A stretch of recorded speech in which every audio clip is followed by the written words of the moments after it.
Paul Smith. I'm chair of Promoting Yorkshire Authors, as you can see here. A group of like-minded writers dedicated to recognising homegrown talent from God's own county. Today you're going to meet some of that talent as we perform a gossip of Yorkshire authors. Commencing with John Jackson.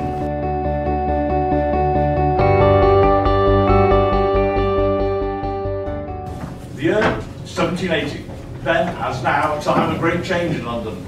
We're in the home of Moses Reyes and John King, father and son Jewish moneylenders. John King is, or was, very much a real person. He was my great-great-great-grandmother's second husband. In 1780, they were about to become lovers.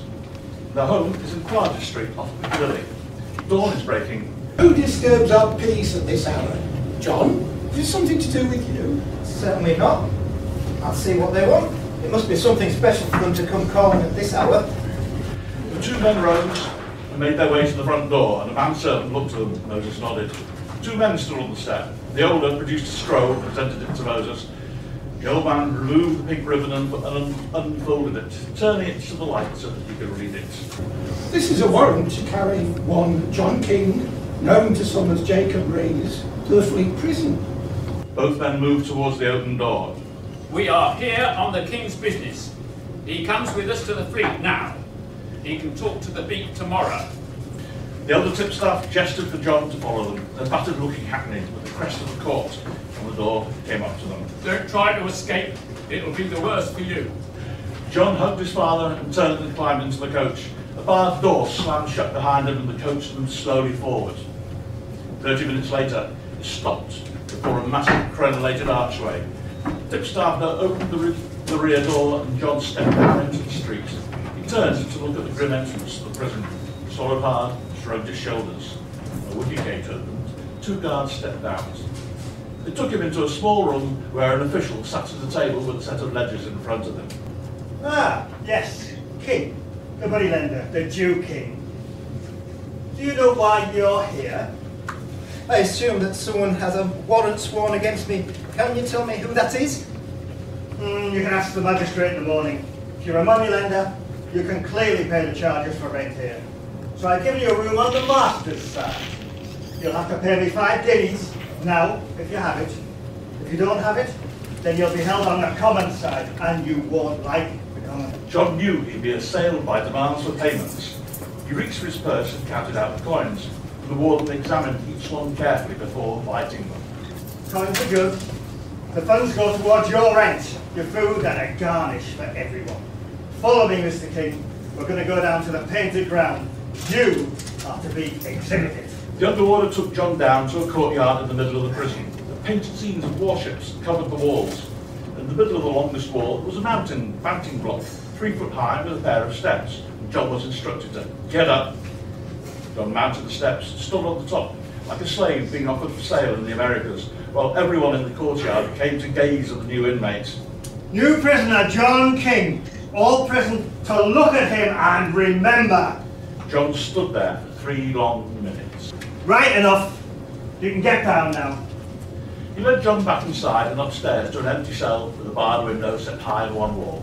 There was a bed with a straw mattress against the wall and a wooden stool. John sat on the stool and waited. He knew his father would appear sooner or later. They'd lived long enough among the poor and downtrodden of London to know how prisons like the Fleet worked. Everything could be had there for a price. And the garnish that John had paid was extracted from all new prisoners, depending on their perceived rank, and went towards wine and beer for the poorest prisoners and for the warders. There were other rules and costs. John fervently hoped he didn't have to stay long enough to discover what they were. 2 hours later, his father appeared at the cell door. I brought you a change of clothes, a blanket, and some food. Do we know any more about why you are here? I'm to see a magistrate in the morning. The only thing I can think of is that we have upset someone. You know what our customers are like. I will be in court this morning. I want to get this matter resolved as quickly as possible. It is bad for business when a banker is in a debtor's prison. The following morning, John was taken to a small courtroom with a harassed-looking magistrate on the bench, and a pair of lawyers in front of him. Are you John King of Clarges Street? John confirmed his identity and was sworn. He looked around and was glad to see his father in the audience. A warrant for debt has been issued. I have a promissory note of yours in front of me. You were to pay a certain Mr. Stephen Crouch the sum of 220 guineas last quarter day. I know of no Stephen Crouch, sir. Is this your signature? It is, sir. But this debt has been bought and sold many times.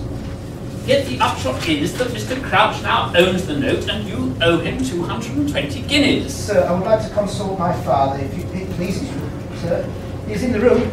As you permitted the exchange, John turned to catch his father's eye. Moses walked to the bottom of the court and spoke with his son across the rail, separating the court from the public. Is the note yours, John? It is, father. Then we pay.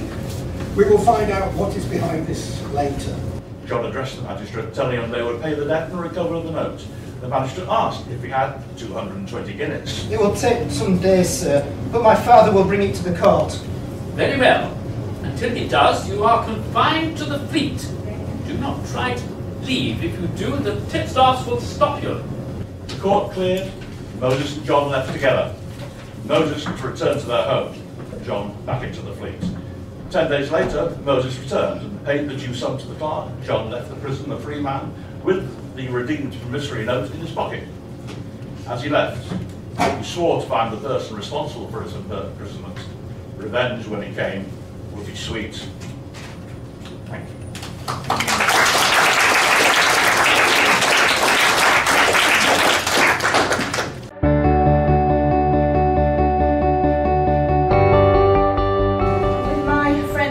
Yorkshire Authors, I'm going to introduce some poetry. In many cases, I say that poems find me, rather than the other way round. And this first poem comes from a quote by Chris Eubank about a boxing match. His quote was, "You just have to stay and take the beating." In the ring. It's a mental game as you raise your glove. There's no room for fear. Feel the strength of the smell of rust on another man's blood. No limits, no stopping. Is it like love? As you feel this force when your bodies clinch. In a mental game as you raise your glove. The cut on his eye, oozing a warm flood, makes cold sweat on your brow. You inhale breath with an odour of rust from this man's blood. Fist in, jabbing, thrust, shoulders meet and shove, feet dance to and fro, a quick fire agile path, in a mental game as you raise your glove. Bell rings, a moment's rest, water tastes good, to opposer drowning the acid in his mouth, from a stench of rust in another man's blood. You just have to stay and take the beating, no half measures, gladiators meeting in a mental game as you raise your glove, to the smell of rust in another man's blood. But not everything's about anger. Some poems that I've written are about reminiscing. I was brought up in a village in the Lake District. We definitely thought, as teenagers, that we were missing out on the high life. And this poem tells something of that feeling. The shift of time. We sidled down the main street, strut mascara and miniskirts. Too old for the playground, too young for the pub. Impatience thruns through our bodies as the clock in the tower ticks away the minutes too slowly in our need to be grown up.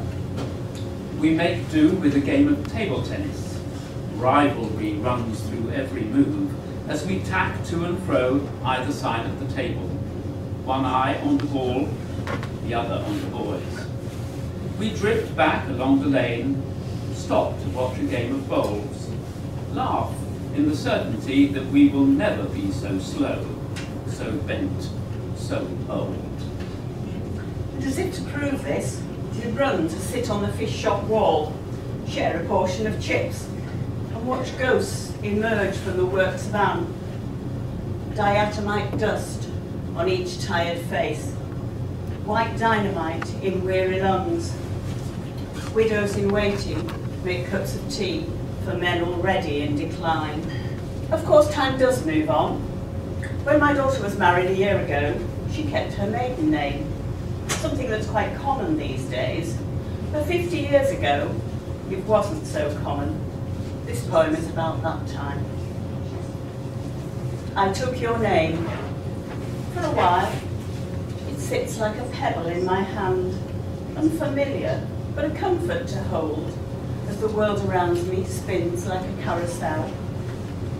I think it changes me, moves me to a place where others look at me and say, she belongs, she conforms, fits in with the rest of us, so it makes them comfortable and easy in my company. With time it sidles into shape as a whole name I recognise without a twinge of loss, adrift from the past.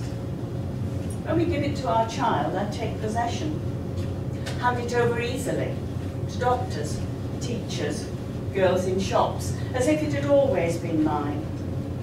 I have grown to fit the shape of it, slid into the hierarchy of women who carried the name before.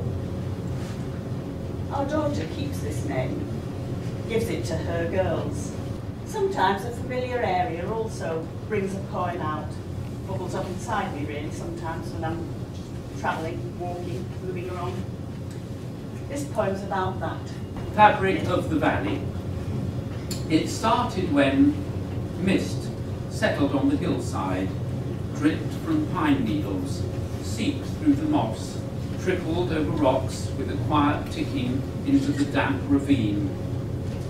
The water gathered in the valley bottom, twisted its way to the outskirts of town, and the locals named it for the valley it ran through. Workers used it in their efforts to improve polyester, damping, boiling for a long time until the right texture was found. Wonder fabric, fashion maker, came from the valley where the crimple ran. But sometimes you come on something unexpected, an unexpected scene, and that's bubbles up a poem as well. And this is one of those, so we're going abroad now. Samba Cafe. How easily the women slip into the men's arms. Stranger or lover, locked from rib cage to thigh, swaying to the beat of the boombox samba on the floor of the street cafe.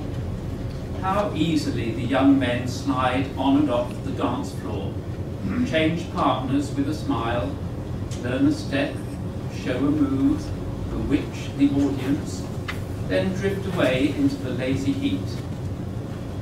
How easily the old man sheds the mantle of infirmity, clasps his partner's hands, and with hypnotic lightness rocks his shoulders, rolls his hips, claims the space for his sorcery. We sit and drink coffee in white cups and saucers, tap our feet nonchalantly to the rhythm, move our bodies, preparing to join the dance, but choose not to, just yet. Thank you. I hope that one of these poems has stirred a memory or something that you recognise in it, but thank you very much for listening.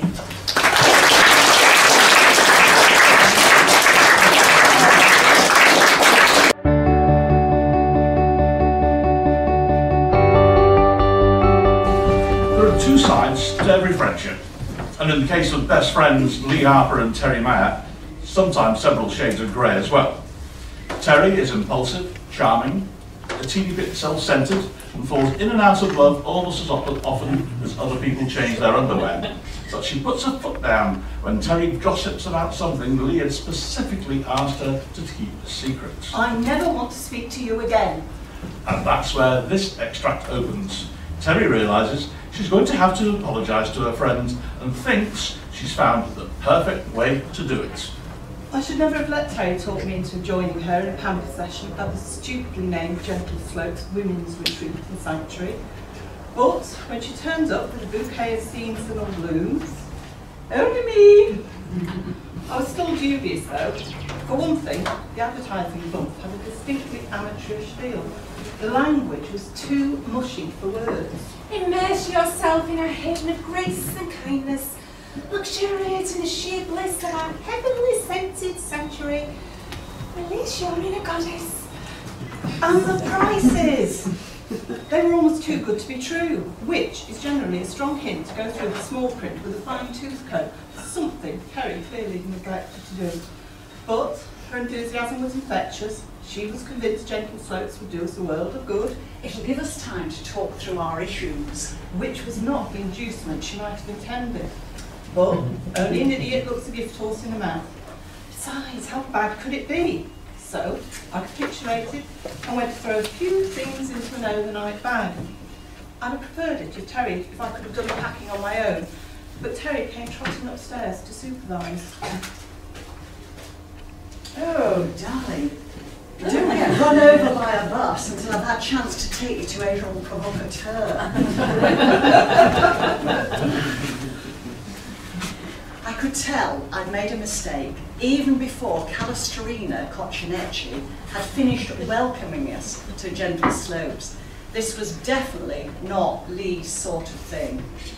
For a start, the air was thick with the scent of jasmine and roasted rose petals, and goodness knows what all that was doing to the poor girl's asthma.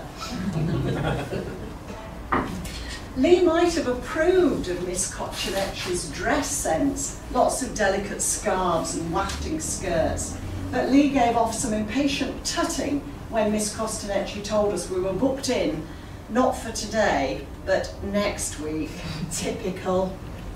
The therapist rightly assumed we were in need of some serious stress busting.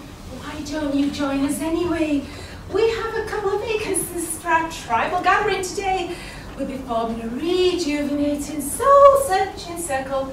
Then later, when you're more relaxed and calm, you can enjoy our vegan tofu and buckwheat-inspired evening meal and retire to the Tranquility Resting House for the night. How about that? No, I don't think so. It'll be lovely. It will. Today we'll be working with the moon, taking all our energy from its vital flow to restore health, well-being and harmony. Come on, Lee. What harm can this moon energy do? Given half a chance, Lee would have said no to the idea of sitting in the women's sacred stone circle, revealing innermost thoughts and fears, and communing with the moon in the hope of healing our many sorrows. To be honest, I'd have said no to that too. I thought I'd book Lee and me in for a straightforward facial and a bit of rest and relaxation in an exclusive wellbeing sanctuary, by way of me having to apologise to Lee yet again. But having got the date wrong, I thought, well, we might as well make the best of it. Unfortunately, Lee's mood did not improve as we gathered around a collection of brightly painted stones. Take one in your right hand, pull it into your tummy, place your left hand gently over the top. Welcome the stone, embrace the stone, let it become. She left that instruction hanging in the air. Let it become what? I bent my head ever so slightly to squint through half-closed eyes at Lee, sitting there uncomfortably and no doubt very cross with me. Doing a runner was a foregone conclusion from the minute Miss Coccinecci showed us the Tranquility Resting Haven. Terry and I have slept in some dodgy places, but so far we've avoided putting up in a glorified tent in a back garden. Sleeping outdoors allows you to reconnect with nature. It's a tent. Yeah, Terry's always had particular talent for stating the obvious. It's not a tent, it's a custom-made yurt. No, it's got canvas walls, a zip, and it's definitely a tent. And how many people will we be sharing it with? Just the 5 of you. There's not a lot of room, and for the price we're paying, I'd have expected ensuite facilities. God, where are the toilets? We have the very latest in sustainable lavatory technology. What does that mean? A hole in the ground and a handful of moss? Did she say 5 of us? Because I'm not accustomed to sharing my sleeping quarters with people I don't know. Which, if only our landlady had known it, was utter baloney. If the strangers were male and hot enough, and she was drunk enough, such considerations rarely occurred. Let's talk about it later. Our sacred stone ceremony will start in a couple of minutes. I'd hate for you to miss it. Such a spiritual and emotionally uplifting experience. Guests tell me it changes their lives. could believe it. My life would certainly change if I gave into the growing temptation to hurl a couple of stones in her direction. It was only later, as we were running, giggling down the street, that we found not so much our internal harmonic rays, but our inner 17-year-olds. Can you believe it? Did she really say that stone was restoring my life forces? Yes, but your life forces had been trapped under the weight of your earthly anguishes. And I had to take the stone And sleep with it under your pillow. It'd give me neck ache, I know it would. You'd definitely get neck ache sleeping on the ground in that tent. Do you think she believed us about family emergency? I don't care, to be honest. She got a bit touchy when she realised we'd been using our mobile phones, but let's be honest, I couldn't spend the night there, not with all that moon chanting going on. And it was the thought of all that tofu and buckwheat. Oh, Lee giggled. Then she looked me in the eyes and she smiled. Phew, we were obviously friends again.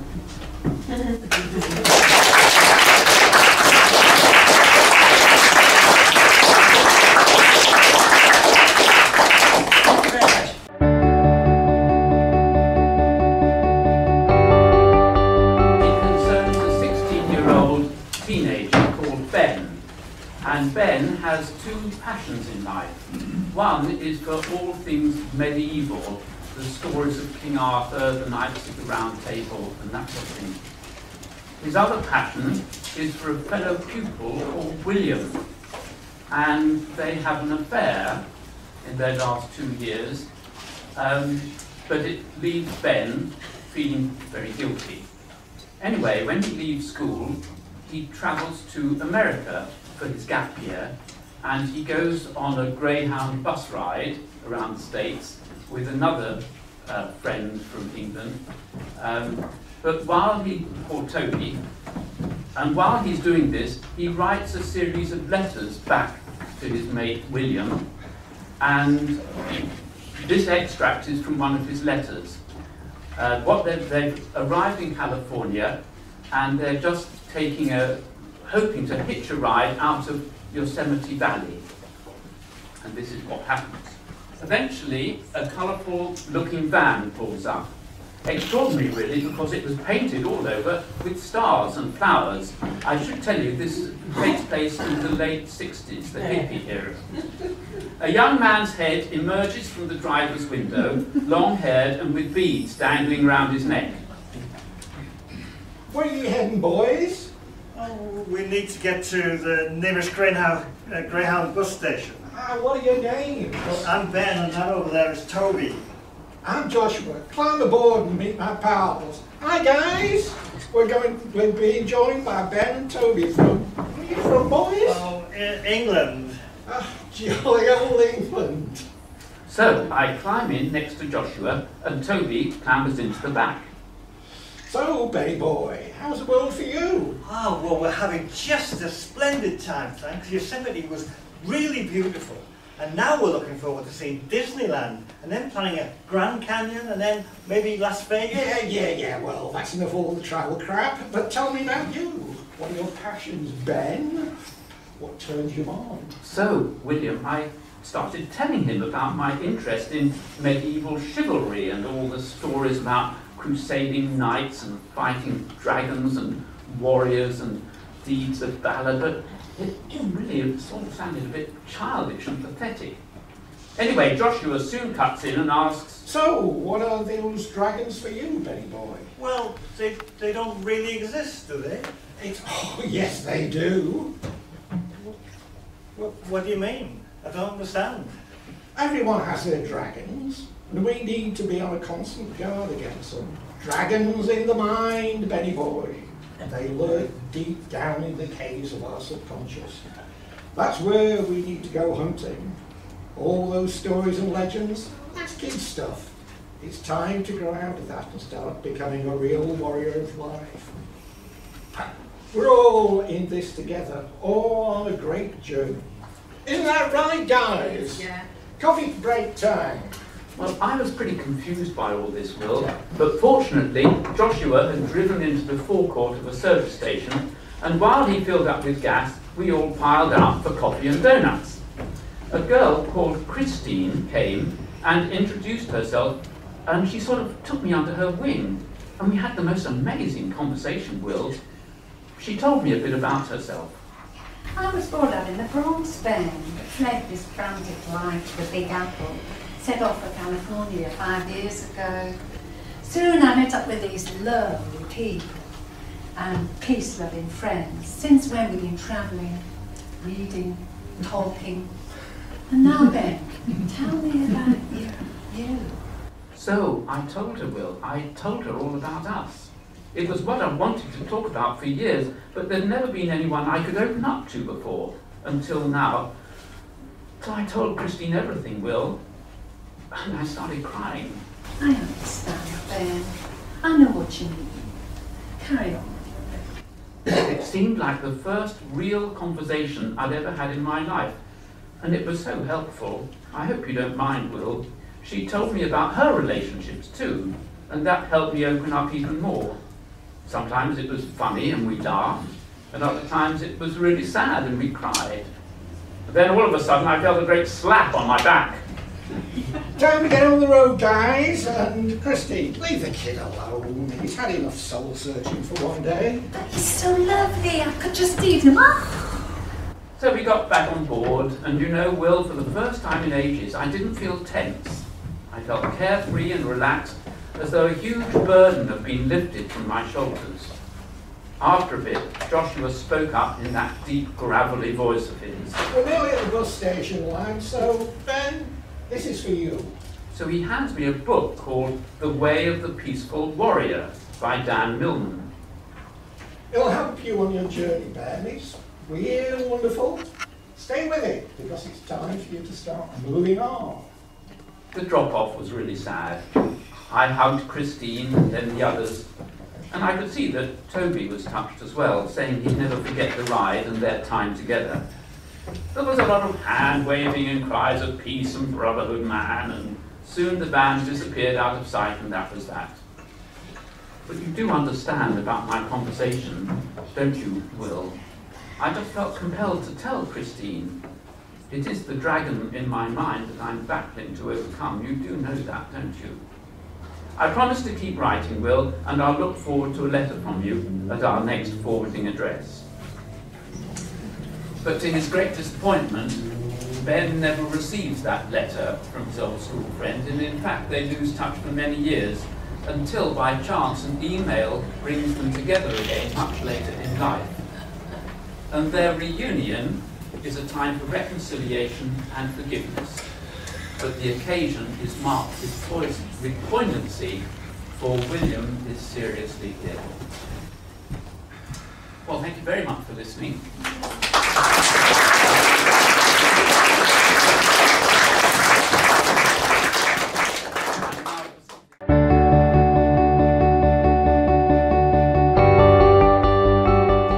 Hello, dear audience. This story is set in a time when good and evil had been fighting the war of apocalypse for almost a millennium. The tides of war ebbing and flowing as battles were won and lost.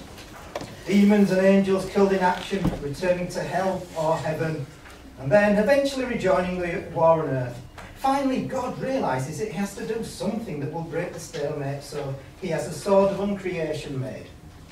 This is a blade of such power that any soul injured by it ceases to exist, full stop.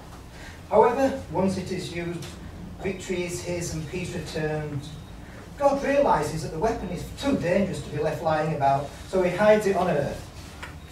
And not even he knows where it is. Centuries pass as generation after generation of humans, and not so humans, keep the secret of its location unguarded, until one day the last disgruntled guardian makes a deal with Satan. Soon realising his folly, he tries to cancel the contract and ends up being pushed under a bus. Eventually both sides find out its location, and a small army of deadly demons, soldiers, and not so deadly black and white demon cows are dispatched to Ilkley with orders to journey to the swastika stone, dig up the sword and return to hell. Close behind them is Dedan, who was only briefly mentioned in the Bible, but he has become the best demon hunter there is. And there is Roxy, a strong-willed Italian angel who is not to be messed with. And to make up the strange group, there is also the angel soul of Jimi Hendrix. And he's there because, as some of you might already know, he has a connection with Ilkley. The Angels have just turned up and are seated on the wall surrounding the Cow and Calf car park. It's time for Jimmy to explain how he knew the location of the sword when nobody else did. It's okay, man. I know the way. I've been there before. Balls you do, man. Before we believe you and walk another step, I want you to tell us how you managed to know the place so well and happen to know the exact location of the swastika stone when none of us do. Oh, hey, man. Such bad vibes.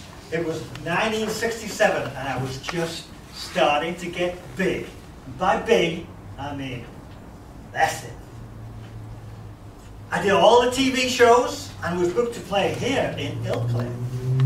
The venue wasn't huge and they sold out quickly, but kept selling tickets. And so the venue that was meant to hold 150 people was stuffed with fans. There must have been over 500 there. They were packed like big sardines in a tiny little tin. The air was electric. That sounds like fun. Bella, Bella. What happened there? Well, I began my set and the noise of the crowd was drowning me out, just like this. Then some local policeman was passing and popped in to see what was happening, see the death by crushing. He was just waiting to happen. Decided to step in and just stop my gig. I was into my third or fourth song by then. Somehow he managed to fight his way right the way through the crowd, jump on the stage, and pull the plug on the speakers. The crowd went crazy. But there was no riot. They just looked at the copper and went away peacefully. Of course they didn't riot. In Britain, in the 60s, that would have been seen as impolite.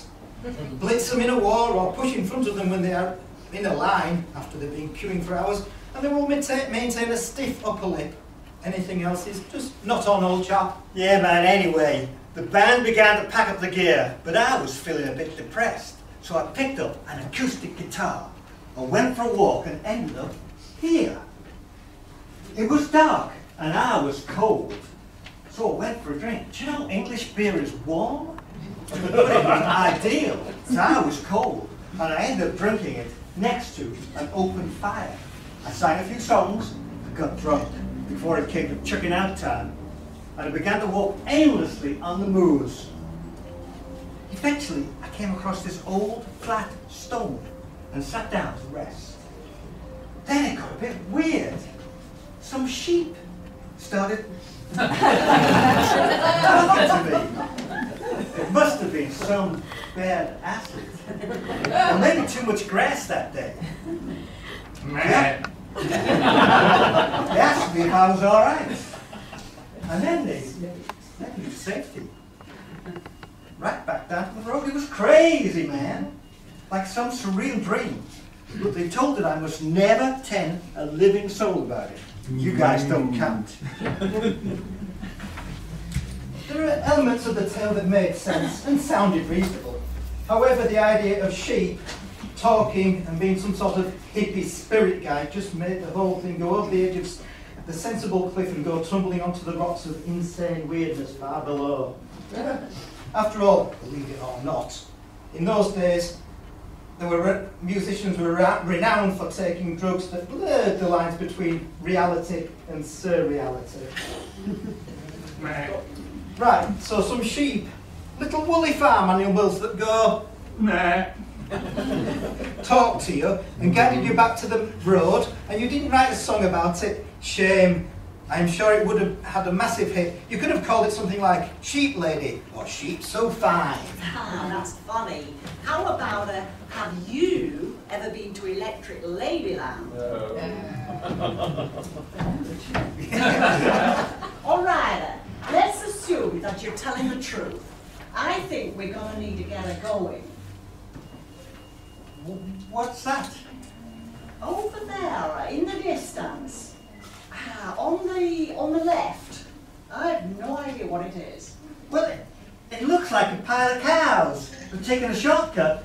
from the top of the cliff to the bottom. Do you think it's some sort of trap? Somehow, I cannot imagine any sort of trap where the demon cows committed the suicide.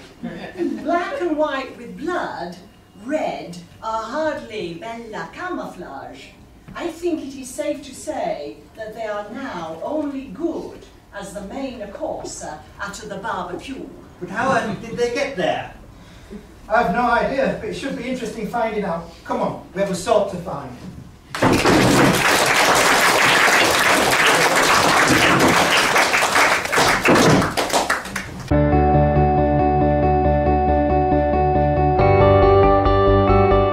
Point of the Wheels is a fantasy novel.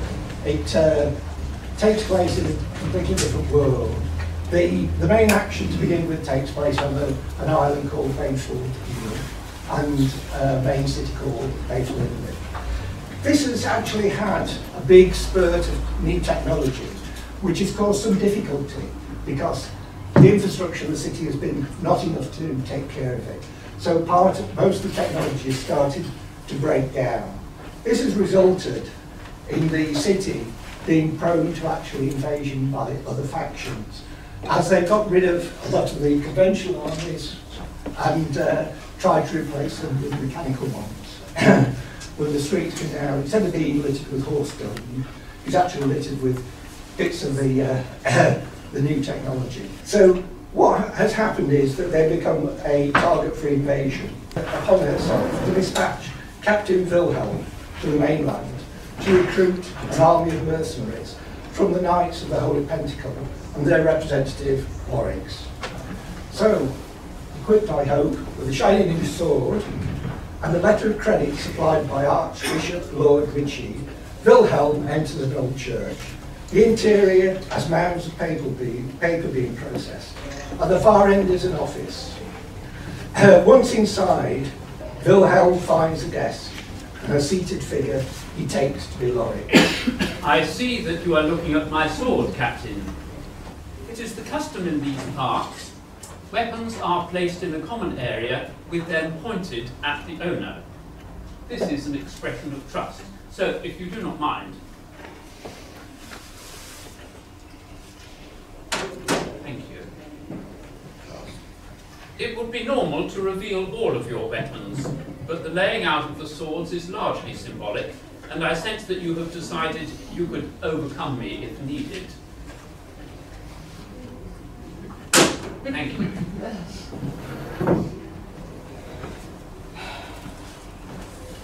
Captain, you are indeed an honourable man. This is an interesting sword, Wilhelm. May I call you Wilhelm? Here we have no need of rank. We are here to talk, not to fight. I agree, Lawrence. Let me tell you what we require. I have been told what you need, Wilhelm. We are simply here to formalise the contract. But might I be permitted to examine your sword? It looks a magnificent weapon. By all means. Has this been made by your new artificer? Loki, I think is his name. You are well informed.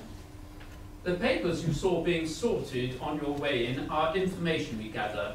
It is simply what we do. Apart from hiring mercenaries. Quite so, Wilhelm. But this sword, is it made of the same metal you are using to construct your new flying machine? What?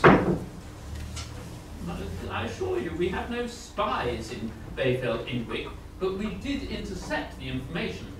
That's impossible. My dear Wilhelm, I suspect there have been spies embedded in the organisations of Bayfield Inwick for quite some time.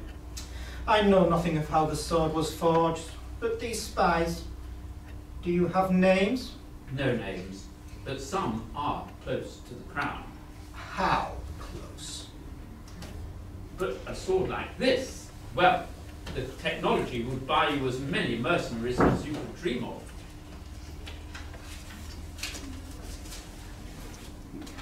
The technology is not for sale. Pity. I see from the rune-like lettering down the blade that your artificer has a dry sense of humour. Can we get on with it? Very well. I see. see my Lord Ritchie, now an archbishop. My, how the scum rises. Is Lord Ritchie not one of your own? Only in his dreams. Only in his dreams. Well, it all seems to be in order. So, we are complete, or do you have questions? I suspect that you are uncomfortable with the principle of employing mercenaries, but perhaps more so how they will be handled. I've had experience before. The problems usually come after the battles. Well, my friend, that is my problem. I shall be travelling with them. You still fight? No. It is a managerial role. I will be there to organise and to sort out any problems. We offer a full package. So how soon can we expect them? Well, that is one of the problems I'm currently sorting out. We don't have that many troops available immediately. So I am reorganising. We should be able to let you have them in a couple of months. A couple of months? That's not good enough. I'm sorry, my friend. It was all rather short notice. We had some losses in the last campaign, and I need to train up the next set of recruits. You are, of course, welcome to take your business elsewhere if you wish. I'll report back, but can I assume you will supply the troops as quickly as possible? Well, if we don't supply them, the contract says we don't get paid. Our reputation is important to us. And I will travel back with you on the coach. I have some business in Bedford. What business? I have arranged some food and wine for the journey. Much appreciated. And perhaps I can use the time to persuade you that we are really not so different from each other after all. And we could use a good man like you in our organisation. Back to Bayfield Inwick, Wilhelm pondered the outcome of the meeting. While he was not afraid of facing an enemy, but he was heavily outnumbered, the thought of explaining the late arrival of the reinforcements to the Queen produced a knotty sensation in his guts. What he really needed was a plan B, and perhaps even a plan C, and D, and E.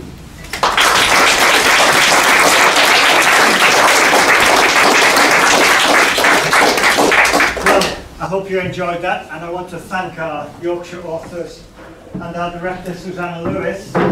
Forward first, Susanna. And for the Ilkley Literature Festival Fringe for the opportunity to present tonight. My cast.